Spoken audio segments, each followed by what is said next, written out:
Nabi Adam pernah diajarkan oleh Allah kalimat-kalimat taubat. Di Al-Baqarah ayat 37, fatalaqqa Adamu mir rabbih kalimatin fataba alaihi innahu huwat tawwabur rahim. Dan kalau kita bertobat dengan kalimat itu, melakukan kesalahan yang mirip atau serupa dengan Nabi Adam yang pernah diizinkan berbuat salah itu, maka seketika akan diampuni. Doanya apa? Itu kalimatnya yang Al-A'raf ayat 23. Itu kalimat taubat ketika salah mengkonsumsi sesuatu yang menjadi maksiat. Kita kan nggak tahu yang kita makan itu sebetulnya halal atau tidak. Ya, kadang-kadang dikasih proyeknya ada haramnya. Kasih bonusnya ada hasil nyogoknya misalnya kan. Bagaimana membersihkannya itu? Salah satu taubatnya dengan kalimat tadi, Rabbana zalamna anfusana wa illam taghfir lana wa tarhamna lanakunanna minal.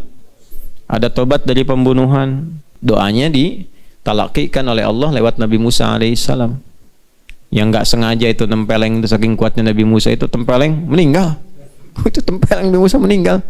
Gini, dipisahin berantem dua suku, dipisahin sama Nabi Musa. Yang satu yang dari suku yang sama dengan Nabi Musa dari daerah yang sama ngeyel. Kamu kok misahin kita? Harusnya kamu nolongin kau. Ngeyel, tempeleng. Ya nggak kuat, cuman tempeleng begini. Meninggal, Pak. Pernah malaikat maut nyamar. Kan temannya Rasul di bumi itu punya teman malaikat. Setiap Rasul. Nah dulu nabi-nabinya Bani Israel temannya malaikat maut tuh. Luar biasa tuh. Nabi Daud temenan sama malaikat maut. Nabi Musa juga sama. Malaikat maut nyamar di hadis Muslim. Datang ke Nabi Musa. Nggak bilang-bilang. Tempeleng. Lek. Begitu ditempeleng keluar matanya. Ya kuat. Emang kuat Nabi Musa itu. Luar biasa. Ya, itu ada di riwayat Muslim. Tapi ingin memberikan pesan bahwa apa? Ya malaikat maut itu ya datangnya ya sesuai dengan waktu. Ajal tiba. Yang nggak ada pemberitahuan. Ada lagi doa misalnya.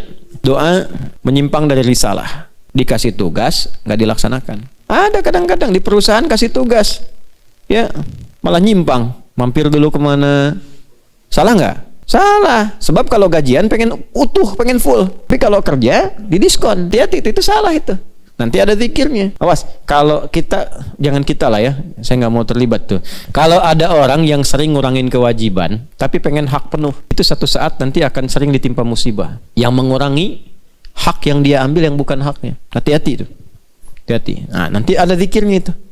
Zikir Nabi Yunus namanya. Nabi Yunus itu diminta oleh Allah berdakwah karena umatnya nyebelin gitu kan. Ya udahlah, kata kalau nggak mau didakwahin mah saya pergi aja gitu. Ya padahal itu ujian dari Allah. Karena ditinggalkan tugasnya, maka ya lari masuk ke dalam bagian dari masyarakat yang masuk ke perahu. Tiba-tiba perahunya kepenuhan, harus dilempar. Yang kena Nabi Yunus. Telan sama ikan besar, ikan paus kan. Masuk ke dalam.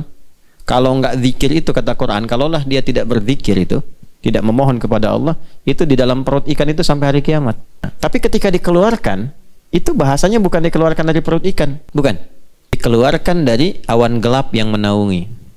Ya, wa dhannuni idh dhahaba mughadiba. Itu ayatnya Quran surah ke berapa? 21. Berapa? 87 sampai 88. Wa dhannuni idh dhahaba mughadiba fa dhanna an lan naqdira alayhi fanada fi dhulumati alla ilaha illa anta subhanaka inni kuntu minal zalimin. Setelah itu apa?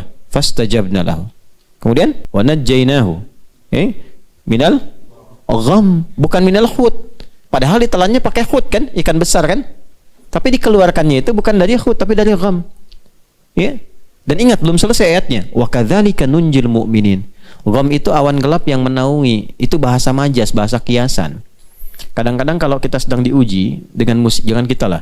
Kalau ada orang diuji dengan musibah yang berat gitu, itu kan kayak kena awan gelap ya. Mau makan susah, jalan linglung, ya kan? Tiba-tiba diberhentiin. Nggak ada hujan, nggak ada angin, nggak ada petir, berhentiin. Proyek udah lelang, keluar miliaran, nggak dapat, diserobot orang. Ya, nah zikirnya apa? Sebelum berzikir, diingat-ingat dulu ada salah apa yang pernah dilakukan dulu. Mungkin ada tugas yang belum beres, ada hak orang yang terambil. Diistighfari dulu. Karena ujung ayatnya wa kadzalika nunjil mu'minin. Kalau ada orang beriman pernah berbuat begitu, ya, berzikir yang sama akan diselamatkan oleh Allah. Zikir di Quran tuh banyak sekali. Ya, ada ayat-ayat pengentas utang, ada ayat-ayat pengentas kegelisahan. Ada nanti ijazahnya ada. Zikir sakit ada, zikir sakit. Zikir menikmati sakit dengan zikir minta sembuh ada. Menikmati sakit tuh Menikmati kesabaran yang Allah berikan lewat sakit, ada. Kurang lebih begitu ya. Di Quran tuh lengkap sekali. Masya Allah. Dengan semua keadaan manusia. Apa yang dialami, itu langsung ada obatnya. Itu cuma di Quran. Makanya rajin baca Quran. Iya, supaya tahu obatnya. Kalau enggak, makanya Quran kan obat disebutnya. Quran surah 17 ayat 82. Wa nunazzilu minal Qur'ani ma huwa syifa. Jadi kalau kita rajin baca aja, insya Allah dapat ketenangan pada jiwa.